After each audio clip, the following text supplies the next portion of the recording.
Hello and welcome to Beyond Shakespeare.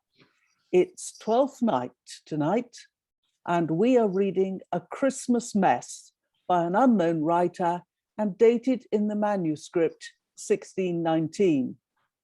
I'm Helen Good, standing in for Robert Crighton. This is a slightly unusual reading in that the cast members have spent the two previous evenings Zooming together to read the manuscript and establish the text for tonight. And we would like to acknowledge the great public spirit of the Folger Shakespeare Library in Washington, D.C., who own the manuscript and have not only caused to be created some excellent digital images, but have also made them freely downloadable to the whole world online.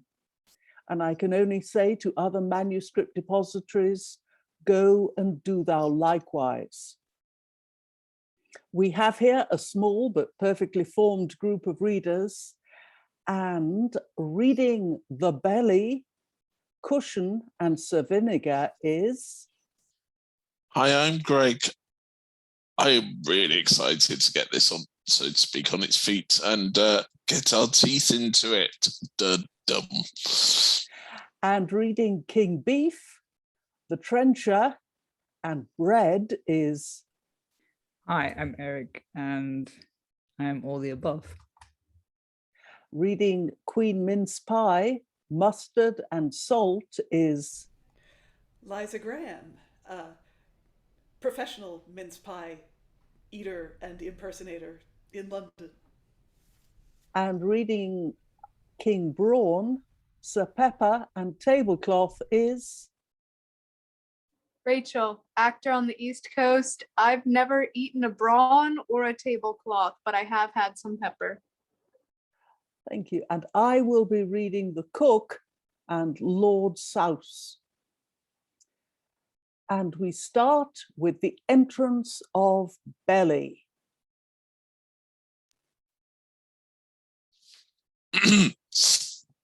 What's the matter? Why do you flock so? You think belike I'm prologue to some mock show? In this ye neither wise men are, nor witches. If ye think so, believe ye wrong your breeches. For I am come into this goodly hall to find good cheer, and so I hope I shall. For what you who I am,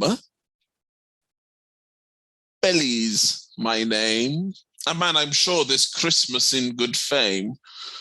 Were it not for me, what would your victuals do? Even lie and stink and mould? Aye, and worse too. How many butchers, bakers, grocers all to Belly to devour a pace do call?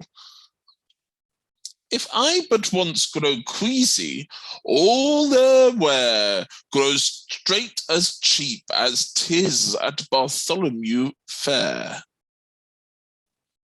I'm only in request, but for who not wishes a Belly correspondent to his dishes? And now I hope to stuff my gorrel full this Christmas. But this cook, this greasy girl, so vexeth my poor heart with expectation that I could eat him up without compassion. Well, I'll go call him. He looks back. Why do ye look after me? Believe I did not come for you to laugh at me. Exit Belly and enter Trencher and Tablecloth. Come, Tablecloth, here's such ado I wist. 'Twere time, my faith, you've been lain ere this. Fair sir, you are as brisk as 'twere a wencher. Ere dinner's done, you'll be a greasy trencher. And thou, foul Tablecloth, our fortunes won, we shall be in like pickle, both anon. And yet how square thou fittest, fie, 'tis not good. when all men know thou'rt but a man of wood. Nay, Tablecloth, if once you go to flouts, who knows you not to be a man of clouts? Yet my birth's better, I at first was fair, thou but a rude chip till they made thee square. Alas, dost brag of that, thou art yet to seek, poor fool, they are to feign to wash thee every week. Nay, trencher, yet for all thou hast not scaped, 'tis better to be washed than to be scraped. That proves my strength.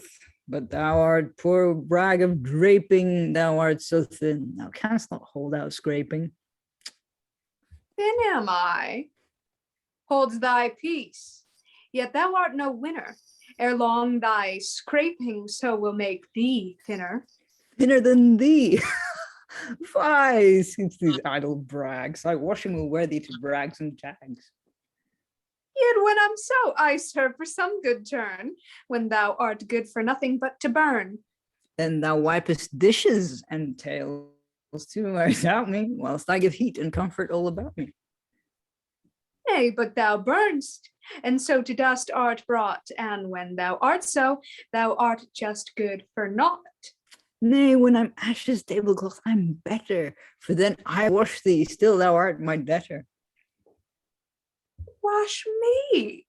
Why then thou servest me? This is brave. Here, take thy wages. Speak, what would thou have?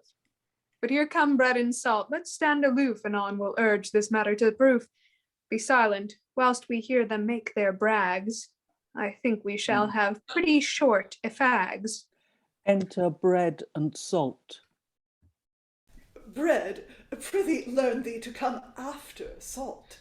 Yes, marry, so I will, when I'm halt and cannot get before. Why, bread, thou knowest that thou wast but a lump of paste at most, until I seasoned thee and brought thee in to great men's houses and the butler's bin. Mass, well said, Salt, thou art very witty grown, and yet no marvel too, if it all were known, since thou art for common maid, thou canst not choose, but learn it in the company thou dost use, for now thou art not only for the table, but for another stinking countless rabble, I mean freshman, which often tried hath been to the cost of good Sir Harry Bath. And being among such witty prating fellows, unless thou wert as senseless as the bellows, thou canst not choose but grow a great deal riper in quick conceits that pass Charlton's the piper. Alas, poor bread, thou art 10 times more common to every freshman. I never saw thee from one. Mark, but a sneaking freshman where he comes, biting with hungry teeth his dirty thumbs. Here for his beaver, and with what courage straight he cries, "A loaf, a loaf!" And if he wait longer than pleaseth him, he will begin to scold and brave and snatch thee from the bin. No place can hold thee from that. Thou art not able to save thy crumbs left on the boozer's table. If there be any scraps of thee appearing, though they be dirty and not worth the hearing, down their wild moors 'tis tumbled, they so love thee. Though shoe grease buttered thee, they would approve thee. Ay, Salt, thou stomach broiler, blame me not, if with thy words I grow outrageous hot. Is it a disgrace for me, thou fretting elf, to be abused that cannot right myself? But thou, O plaguy cur, or when no man moves thee, will it work thy mischief? Woe to him that proves thee.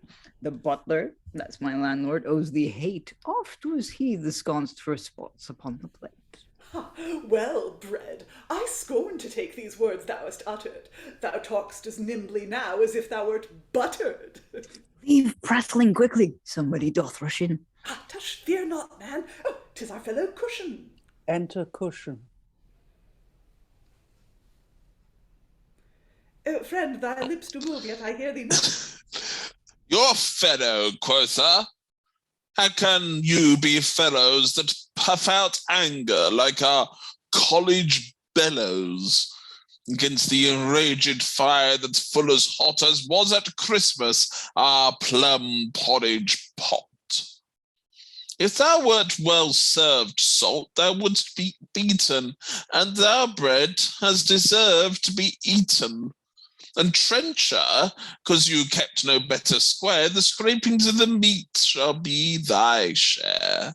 And tablecloth, although thou fear not me, the laundress saith, shall have a bout with thee. I think you are all like bells, or else like bacon. You never will be good till you are taken and hanged up then. Besides, you'll cry, Peccavi! In faith, I'll teach you better to behave you. Do you not know tonight that strangers must come to make their Christmas feast, as is their custom? Leave. Leave. And do not stand those thrumming caps. The messes will now be sent in, perhaps. Then each man take his place about the table, tied with a bond of love, as with a cable. They all take their places upon the table. Then enter King Beef with Sir Vinegar and Sir Pepper. Where are my knights? Where art thou? Prepper too? Where good Sir Vinegar? All about you. All about you. Thus it befits King Beef's great majesty to walk the hall in state. Lo, here come I, newly from fiery Phlegethon. Yet I feel the anguish of the iron spit that late transfixed my body. Still I think the greasy cook bathed in sweat and swink, larding my broiled corpse, and others by, pinching my sides with double cruelty. But yet those words but yet those hands that late tormented me, those greasy hands at last have set me free, and given me leave to see this goodly many. Can ye now find in your hearts, good people, can ye, after my tortures, yet more to abuse me? Not and mock my too hard fortune? Fie, ye use me not like a king, but I will prove I am one, although the greasy boar's most mighty gammon, Brawn, that imperious slave, doth pick a quarrel against our highness, when the old foul barrel is scarcely yet delivered of the burthen, and keen-toothed mustard hangs upon the lurden. But now he offered me abuse in the kitchen. And me too. Oh, I felt my fingers itching at the proud slave who thought, though not half so able as is yourself to furnish out a table, yet would he need to be served in first. But for it, I will quietly crack his arm superiority. Art thou not greater far than Brawn or Souse is? Sure not a greater king in all this house is, or that have such a queen to take his part, Queen Mincepie, the abstract of all cookery's art. Enter Queen Mincepie. So well beloved that many her do abhor, from Christmas until Easter in the cupboard. And here she is, how gloriously she comes. She breathes out nothing but sweet spice and plums. See but how smooth and round she's in the waist, her sides begirt with walls of solid paste. Come, my fair queen, my own dear flesh and matter. Would not thy beauty grace a pewter platter, and more beseem our stately Christmas board than clownish Brawn or Souse, that hoggish lord? Will scorn to yield to their upstart authority, or lose one tittle of superiority. This rude rebellion far more stomach I than did the gods the gigantomachy.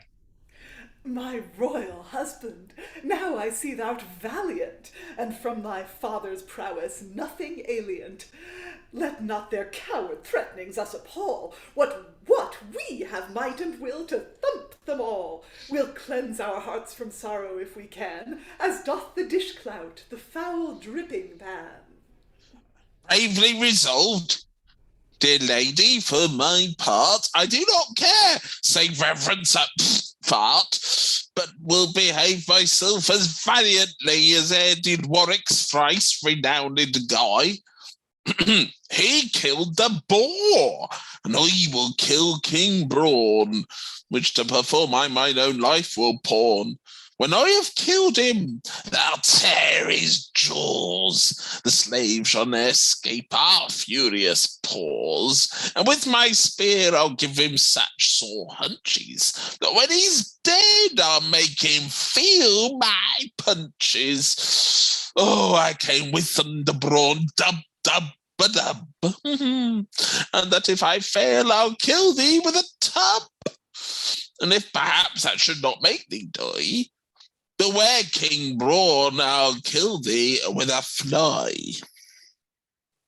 Sir Pepper vows as much in his master's service, whilst in this microcosm one valiant nerve is. We scorn to take the least abuse of such a one as that proud king. I'll give him such a touch anon, shall make him know King Beef hath servants strong enough to hold out tack with him. Aye, and that long enough. We are full fed with solid beef and mutton. Tut, tut, we care not for King Brawn a button. O most Herculean spirit, Hector of Troy, where he compared to thee, was but a boy, and stout Achilles armed with rage and steel, whose valor, as they say, lay in his heel. Now will to parley. Faith, Brawn, I'll talk with thee. Come, sweet Mincepie, will you walk with me? With all my heart, and when the villain rails, I'll pluck his venomous tongue out with my nails. They leave and enter King Brawn and the Lord Souse, his son, and Mustard, his attendant.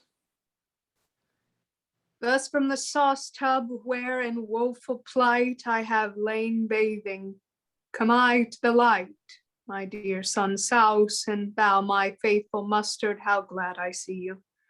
Oh, I have been thrust hard in that dark dungeon, bound with hempen cord, rolled like a football, but I'm now restored. I have been much abused by great King Beef. Oh, how he's a notable, tough and sturdy thief, but we will not be trod thus underfoot, whilst Mustard, my son Souse, and I stand taut. Thou art a king, then bear a kingly spirit, and set thyself as high as thou dost merit. Thou now art in the favor of the people, as high, I think, in conscience as Paul's steeple. Then do not let that proud king put thee down. Fear not those paltry horns that guard his crown. I'll keep the custom still inviolable. Brawn shall be brought first to the Christmas table. Aye, marry, shall he? Can it not suffice him that all the year men do so highly prize him? But now, too, when we only are in season, he must be the chief man. Tut, there's no reason. Give him but once an inch, he'll take an ell, and thus 'twill be, till we his boldness quell. He and his fellows all shall know Prince Souse, when fit occasion serves, will prove no mouse. Let us prepare our armies, mighty Brawn. It shall prove the bloodiest fight that e'er was sawn. I think thou art a witch that readest so right. I promise you 'twill prove a bloody fight. We'll make the welkin roar, and Phoebus he shall come down tumbling from his axle tree. The terror of our weapons' furious clangor shall move great Jupiter himself to anger. Thou Souse shall be a great lieutenant general, I think, more ready for the battle than are all a young pork spare rib. Souse shall be thy spear, ourself our own shield to the field will bear. Thus armed we do not fear, and 'tis no wonder should Jove descend to fight with us in thunder. I hope thou'lt stir thy stumps as lively, Mustard, as the brave combatants at long spoon and custard. Doubt not my valor, noble king. Our foes, ere they see me, shall feel me in their nose. And as the mouse to kill the elephant, so I mean to kill King Beef before I go. I fear not Vinegar, nor spruce or pepper, nor yet Queen Mincepie, if but once I get her. I'll make her queenship know I'm able to make her tumble down into my Christmas stomach. But first, I think it fit that we go find King Beef out, and to know the rebel's mind. Perhaps, having better thought on't, he will yield before we bring our forces to the field. Thou counsellest well, and like our princely son, will make some haste to have this battle done, lest if the guests should find us in this fury, in their unmerciful jaws they should us bury. Let's go to parley then. Mustard, be near me. Ha! Unless you wipe me off, you need not fear me. And they all leave. Bread, Salt, Trencher, and the rest step forth and speak.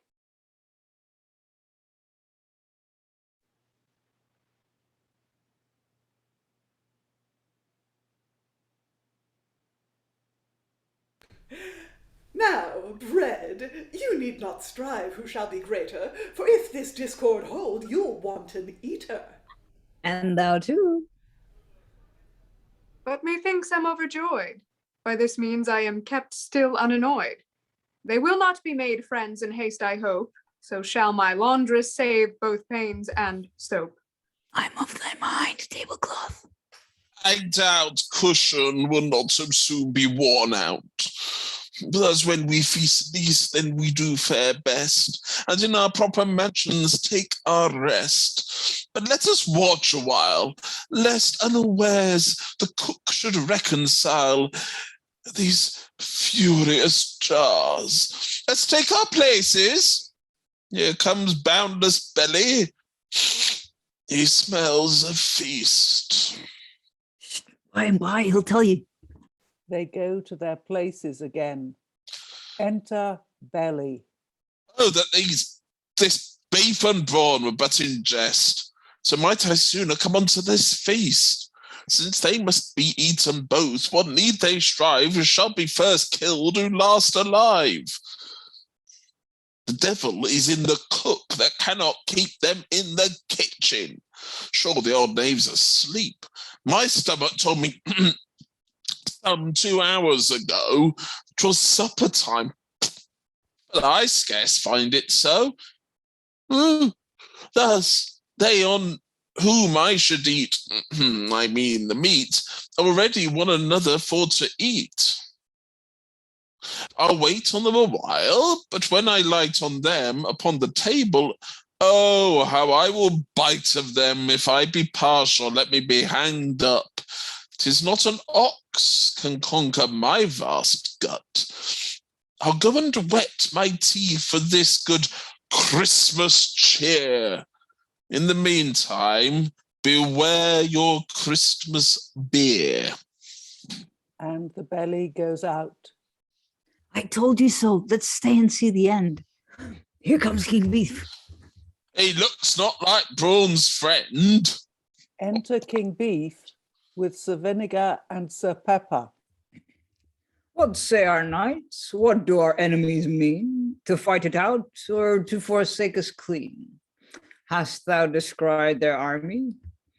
If thou hast, tell us that we may make the greater haste. Brawn's son, Lord Souse, comes dropping with him too. Oh, we shall have a pitiful ado. Souse needs no other weapon but his smell to choke one that we brought up in hell. Mustard is fearless. He contemns his foes. Oh, saith he, let me have them by the nose. Oh, thus, my dread liege, are you on each side laid for?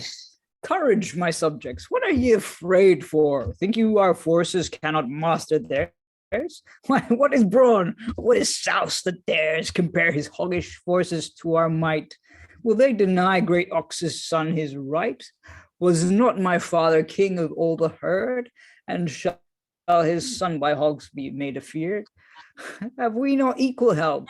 Why then what care I? Full flesh, still stiff ribs and branches of rosemary.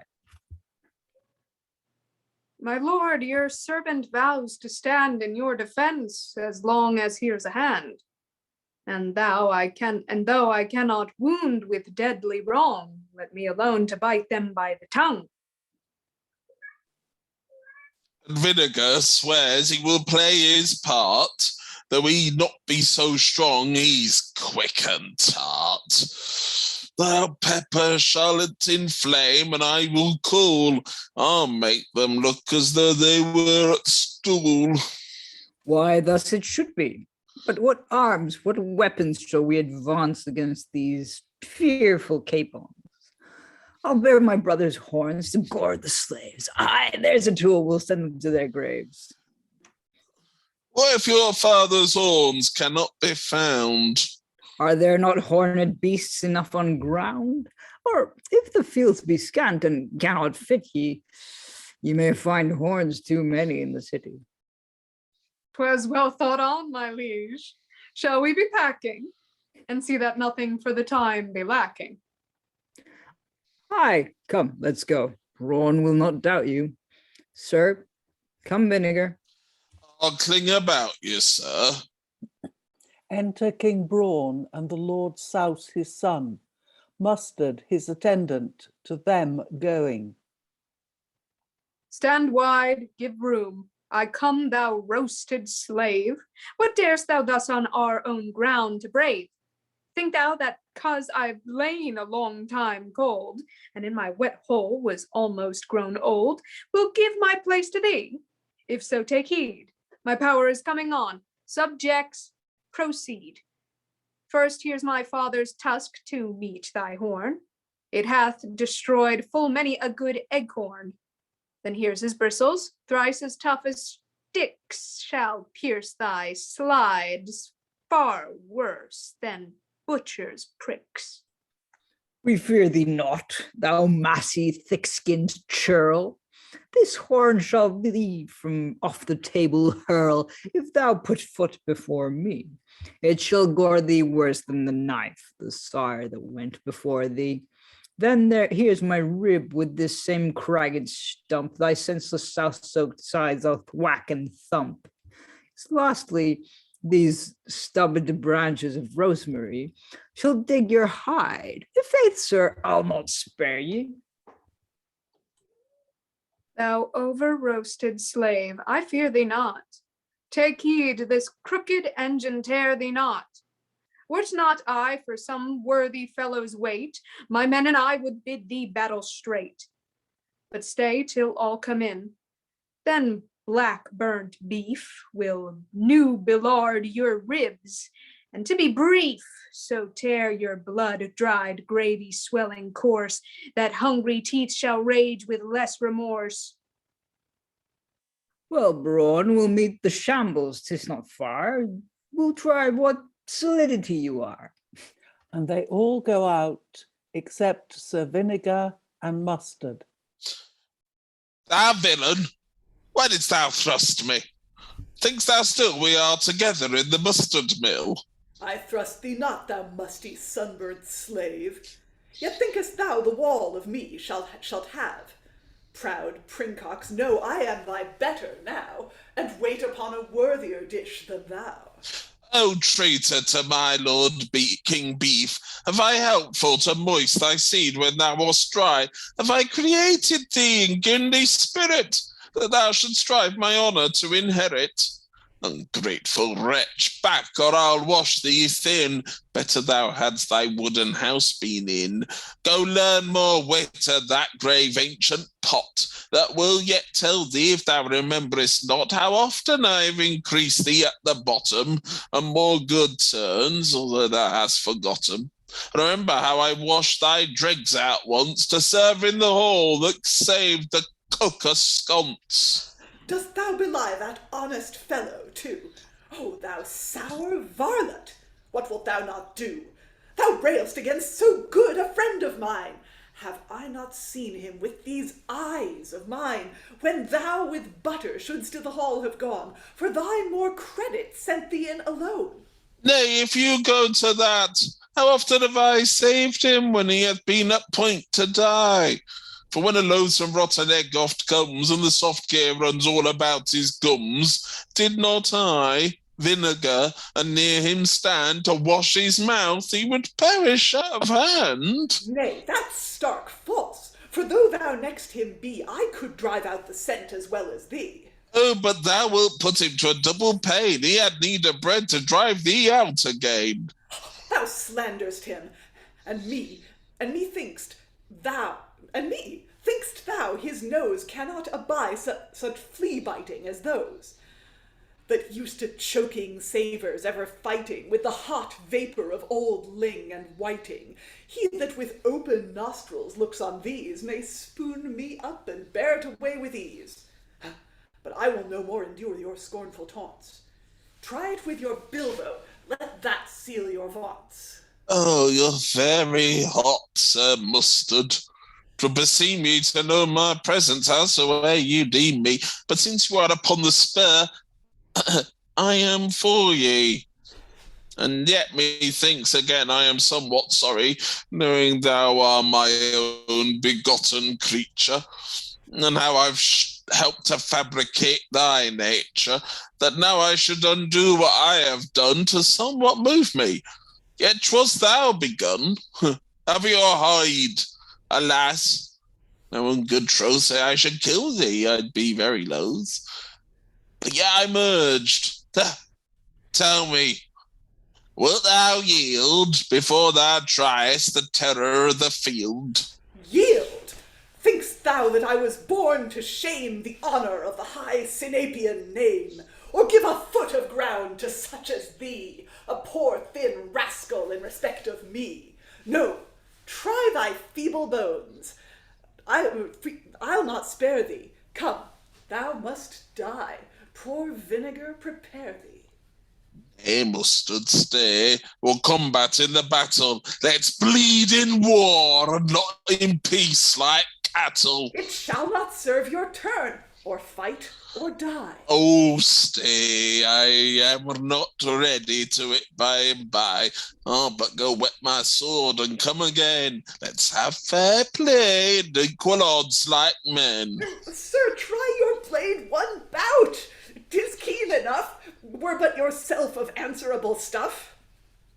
Then give me leave to take my fees and run and come upon thee like a thundering gun.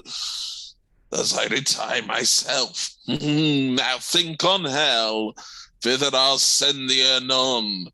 Till then, farewell. And Sir Vinegar runs away. Enter the belly. Oh, that this beef and brawn would but have done. I am sure I pined for it. I that was a ton in compass, now I am less than any firkin. See but how much there wants to fill this jerkin. Oh, how my guts within my bulk do rumble. Sometimes they crawl, sometimes they roll and tumble.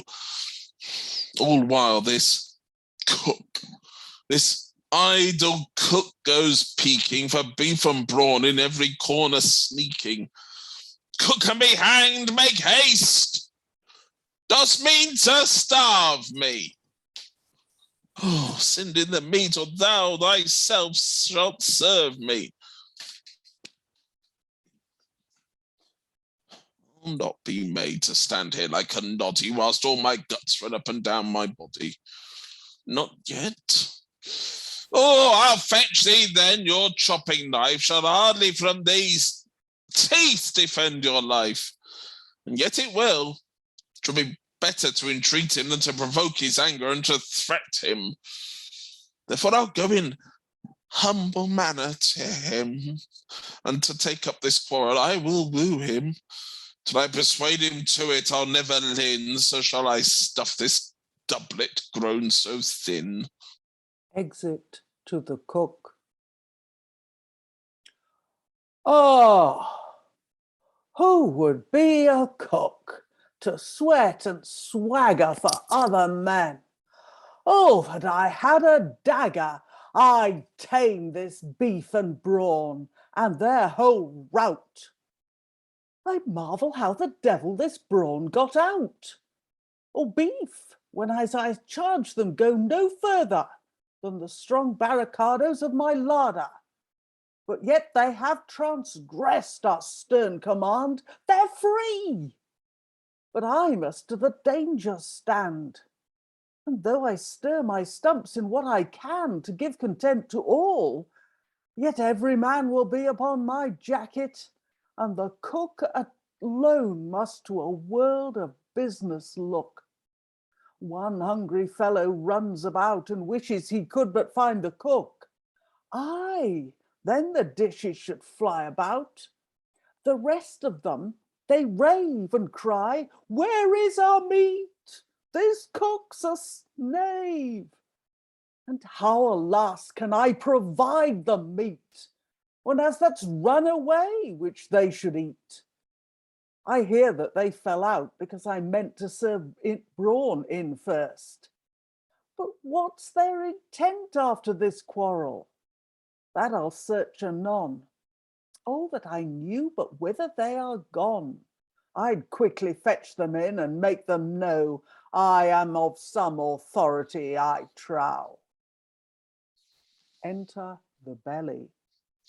Now is the time for him that cogs and flatters.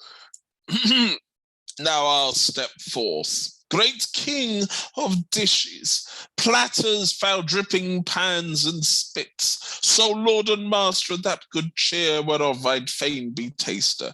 Great duke of chimneys, famous territory, hear me with patience, whilst I tell a story. Oh, Master Belly, sir, I know your mind. I'm sure you hope good victuals here to find. I would I had it for you, but to say the truth, both beef and brawn are run away. I know it, right worshipful, but I can tell ye of all their complots. Do you think that Belly smells not out beef and brawn in every corner? Aye, and Queen Mincepie, there's some teeth had torn her. Oh, bless me with this news, Belly, by Gis, I swear thou shalt fare far better for this. I'll stuff thy greedy, all-devouring paunch with delicates which shall thy hunger staunch.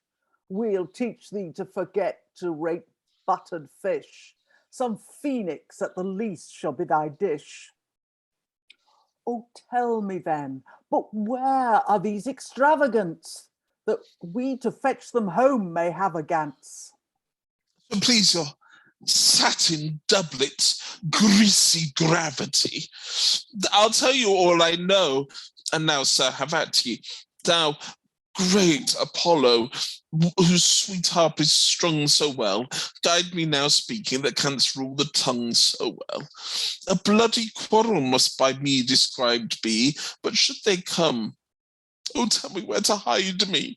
Oh, tut, fear not, man. I warrant thee thou'rt free.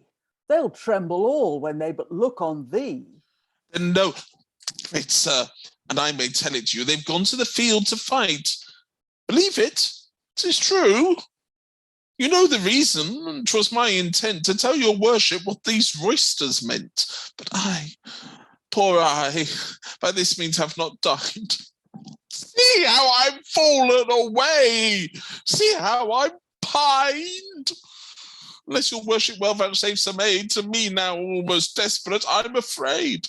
'Twill be a means that I, for want of meat, shall be myself made for crows to eat. Oh, fear not, my noble Belgicus, for I will go and look out for them by and by. Knowst thou the place? I do, for I hear say 'tis at the market this very day.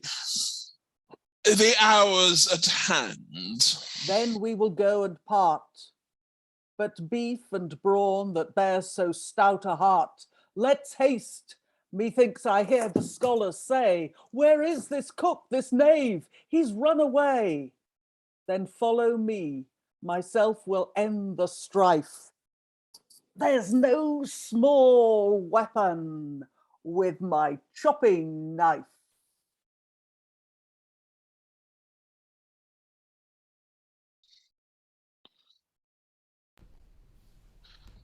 Bread, salt, tablecloth, step forth again and speak.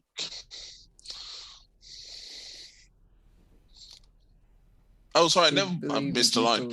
I never more willingly went, the gods be thanked, than now, when each step leads to a goodly banquet. Exit belly and the cook. Bread, salt, tablecloth, step forth again and speak. How like you this, my masters? I still thought the matter would at length to this be brought. That belly can as well be hanged as keep himself full of victuals. Surely he eats in his sleep. His meats into his guts he doth so ram in, that sure he'd die should he but hear of famine. Oh, but to leave this, I think it best to go into some inner room. And I think so, for if perhaps in fury they come by, faith, bread, and salt and trencher they must fly. Or whatsoever come next, therefore let's all say i' the next room, still ready at their call. And all go out. Enter at one door King Beef, Queen Mincepie, Sir Pepper, Sir Vinegar, with spits and dripping pans and such like weapons. What? Not yet come, King Brawn? Then thou'rt a coward. Speak good, Sir Vinegar, of our foes hast thou heard? I heard but now, my lord, they were a-coming. It may be true, for I hear a drumming. Enter at the other door King Brawn, Lord Souse, Sir Mustard, with weapons as before. What, art thou come? I see thou keep'st thy word. Yes, Beef, and will maintain it with my sword. Descend from words to blows, upbraiding varlet. Thou art my object, with thy queen that harlot. What? Does he call me harlot? Stand aside. By cock and pie, I'll make that rogue one-eyed. But peace, fair queen. But Brawn, what dost thou mean to call a royal queen as bad as queen? I'll make thee know that thou hast wrought flat treason to depose us when thou art out of season. Well, Brawn, for once I will say thou liest, but if thou speak so once again, thou diest. How now, Sir Vinegar? Are you so lusty? I'll pay you now, although my blade be rusty. Thou knowest not how to handle it, I fear. I'll deal with thee at cuffs. They pull one another by the ears. Oh! Oh, my ear! Enter the cook with his chopping knife with belly. Shame take ye that ye put me to such fears. Who hath set you together by the ears?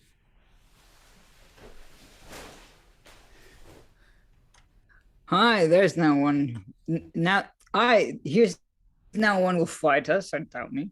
Leave off, you vassals, or I shall so clout ye that I shall make ye all repent this trouble, which you have put me to treble and double.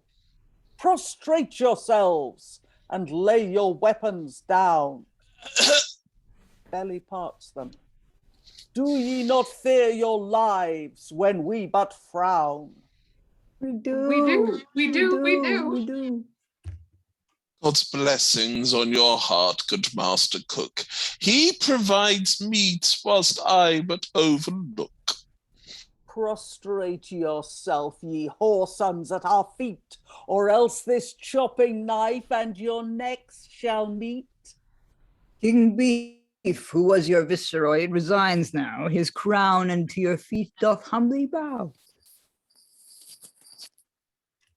And I, but now a king, And I, the king's son, give over to your mercy our kingdom.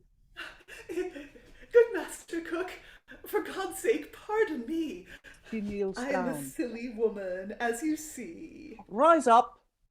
But I'll not brook this bad uproar. Believe me, sirs, but ye have vexed me sore, for which thou beef, in bonds of packthread tied, shall first be roasted, after boiled and fried. And Mistress Mincepie, 'cause you made such haste to get forth, you shall be enclosed in paste. The walls that shall surpass these walls of mud, walls made of finest flour. Oh, this is good. As for brawn, mustard, vinegar, pepper, you, with souse in your own mansions, I'll mew. Oh, spare, good master cook, this cruel labor. Cruel it is not, when you scorn our favour. But if you yield to be served in by me, your punishment shall mitigated be. Most willingly, Most willingly. Most willingly. Then, to tell ye the truth, your chiefest guest tonight is Belly. Oh, woeful. Belly, go thou in and stay, for presently I'll send the meat away. Make haste, for God's sake. Exit Belly. Brawn, thou art first in order. Souse, stand you back. I'll keep you in my larder. Mustard, be next thy master, give attendance. If you don't, I'll make you with a vengeance. Beef, come thou next. I should have been the first. What? Do he prate? Well, you shall fare the worst. Pepper and vinegar, guard him well, I pray, for it is very likely he'll run away. You, Mistress Mincepie, shall alone be sent. Get ye in, Souse. I'll keep you till Lent. And they all go out, leaving the cook and Souse. The storm is past. This powerful hand hath stilled all troublous jars. Our scene with peace is filled. No scar, no breach, our newborn quiet severs, if your pleased eyes smile on our poor endeavors. With you I come to make yet one piece more, not with my chopping knife as heretofore, but with this woman's weapon to entreat, not to command as erst I did the meat. For flowering style or phrase ye have it not. I've learnt no more than how to boil a pot. This for our labour. If the subject fit not as being too gross, 'tis hard, though it hit not the time right home.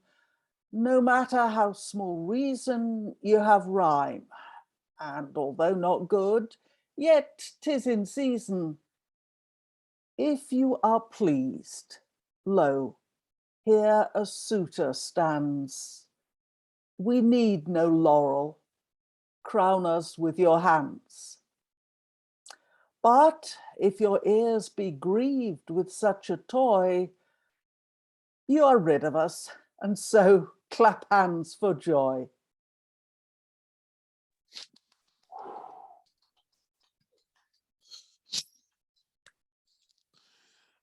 Gosh.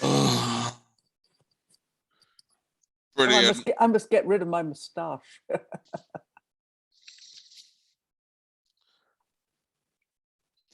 It suits you. It's quite like having Rob back in the room.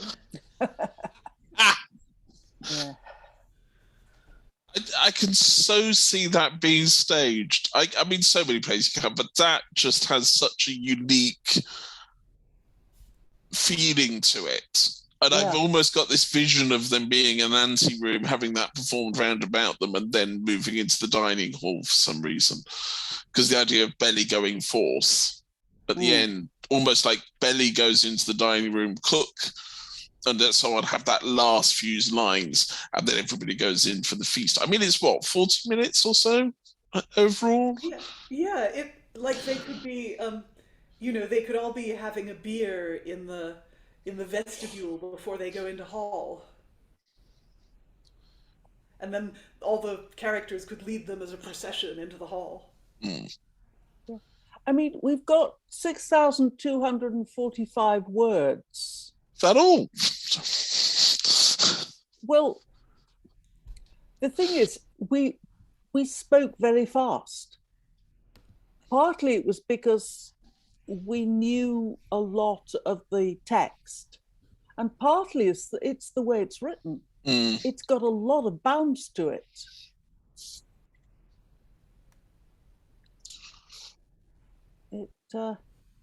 No, it's a fun little play, and it fits for the Cambridge College. I really want to get hold of the other 5 now and see whether there's any similarities at all. Apparently, they've got the plays 1611 to 1619. Now, whether they're all Christmas plays or not, I don't know, because I don't know what the names are. It made much more sense than actually scenes, because we were, for those who, of course, weren't with us, when we were doing this, we were going through word by word, line by line. So many scenes seemed so disjointed because we were going through it and working out what was the text was saying. Mm. But so many scenes jumped off the page. The one between Mustard and Vinegar, Cook and Belly, suddenly just, for me, lit up and made perfect sense, and actually were really funny. Hopefully, we're playing it semi-seriously. Actually worked for me anyway, because it suddenly used to made it was like, oh wow. But no, the mustard and vinegar scene especially was just, instead of being a mess of words, suddenly became actual people and people. Personify. As I've said before, and I think this is the first time I've said this on the recording, I just want to know how they costumed it. Yes. I mean, I don't know. Well, I was experimenting with some performance practice there, just as a sort of how do you do this thing, just throwing whatever I had at the wall to see if it would stick. And color coding seems to work, at least for the personified food, maybe less so for Belly and for the cook. And the cook would have the signifiers of their trade, and but Mustard would probably be a little bit browner than I was. It would probably have more seeds in it, but salt being white and maybe sort of in a silver or gold little dish or something. And I don't know. I mean, beef and brawn would be really interesting to costume, because you could give them the attributes of an ox and a boar, or you could just put beef in a giant hamburger suit. Either way. I think also Belly, however you costume him, I get the sense you've got to make him thinner towards the end. Maybe not. It's almost inflatable. Yeah, he's mysteriously lost weight in the course of 40 minutes. Well, but it's there. We've done that with money. Eric's done that with money. 1 minute he's enormous and the next minute he's been spent. Yeah. It took some pillows and how do you call it? What's called cotton wool. But yeah, I mean, okay, considering I don't know anything about costuming, I think that's how you would do it. You would just have someone but quite like lean or something, dressed as like in layers and layers and layers of food, and then like shedding them slowly until they get to the food. But I mean, if we think about the length of time that this takes, it's pretty well done in real time. Yeah. We haven't got a yesterday or even 3 hours ago. It's everybody wanting their food, and the food's done a runner. Sorry. I still love the fact, and yeah, it plays to Greece, sort of the ancient Greek principles of time, Place The unity. singularity of whatever it is. Yeah, and Time, theme. place, and action. Yeah. I mean, it's a very, very slight premise that beef is cross because he thinks he ought to be served first, and Brawn is being. Yeah. I mean, that's all there is to it. But there's a lot of fun there. Jokingly, and I'm gonna, I could see so many, and I know this is probably something Robert said. So many scenes you could sort of slot in around this to fill it out, to make it slight, servant scenes from plays and so on, just to build it slightly. I mean, you wouldn't want to call them the servants. You'd have to sort of fiddle a bit and call them something else. I can see sort of you could make more of this. Well, I don't know. I quite like it as it is. Servants in early modern plays are always very hungry. Yes. Well, absolutely. So Benny could be one of the servants for certain. Yeah, I can also see this, and looking for a more modern aspect, I could see this as a site specific. Now, and there are some shows that have done dinner as part of the experience, and I can so see this playing as a prelude to a meal theatre. There you go, Christmas 2022. We'll hire out a little hall. Yeah. The trouble with village hall meals is that it's so uncomfortable. You can't really appreciate the food. Well, no, but they can experience good theatre.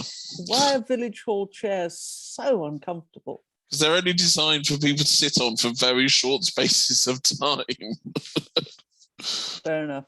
And to get the committee meetings over and done with. Yeah. But, I mean, yes, we must get hold of the other plays. I shall make that my next task. Do we know how they were titled, or are they on that? Are they in those? I'm not entirely sure, but the Malone Society has grouped 6 plays together for one of its collection volumes, and they say that it is. They say they're all from a Cambridge college, and they're between 1611 and 1619, which says to me that there's a possibility that they may be linked. Yes, I would say so. Not necessarily the same author, but maybe the same, a continuation of ideas or themes or just purposes. The manuscript came from the Chumley collection and was bought by the Folger in the 1920s. They don't seem to know anything about it at all. There may be more information in the Malone Society introduction when I can get hold of it. For those watching this in 2025, I should say we're in the middle of COVID. Getting hold of books is not the easiest thing in the world. Yes. No, they can't. They're absolutely not. And we've been in COVID for far too long, and we're all feeling thoroughly tired of it. Yes, I concur. But it is 12th night. Yeah. Is it? Oh, yes. Sorry. Yeah. I forgot what day it is. Let's know what week it is. Yeah. Anyway. All right, I'm now trying to find the collection. Well, if you go into Discord, I've put a note about which one it is. I think that this is probably a good moment, unless anyone has anything else to say about the play. This is probably, Eric. Well, we would, because we said it runs at about 40 minutes on a pace, fast-paced read, kind of as we did it. But I think with all the, well, maybe not costume changes, but definitely if you add action and if you throw in music, it would definitely like push it to 50 or even an hour if you wanted to. Yeah. And say an hour with songs. Yeah, songs, yay. Oh yes, one could. There's always an opportunity to add songs. I mean, singing food. How could you not? Yes, add songs, and of course, 5 is really not adequate. 5 actors is really not adequate for this play. It needs some more. But 5 was what we had. I mean, we're perfectly adequate people. It's just that our numbers are not adequate. Right. Too few. Join us. Yes. Oh yes, join us. I mean, seriously, join us. We're a very friendly bunch. We need new blood. All right, I mean, the vampire plays we've done. I'm going to say thank you very much to our actors. Thank you very much to the Folger for providing us with the manuscript. And thank you very much for watching it. And you will find hundreds of similar plays, playlets, interludes, masks, and whatever else the early modern theatre could throw up on YouTube, and also links to it on the Beyond Shakespeare website. And can I just say bravo to Helen for editing. Absolutely. I am a poor substitute for Robert, but I do my best. Good night.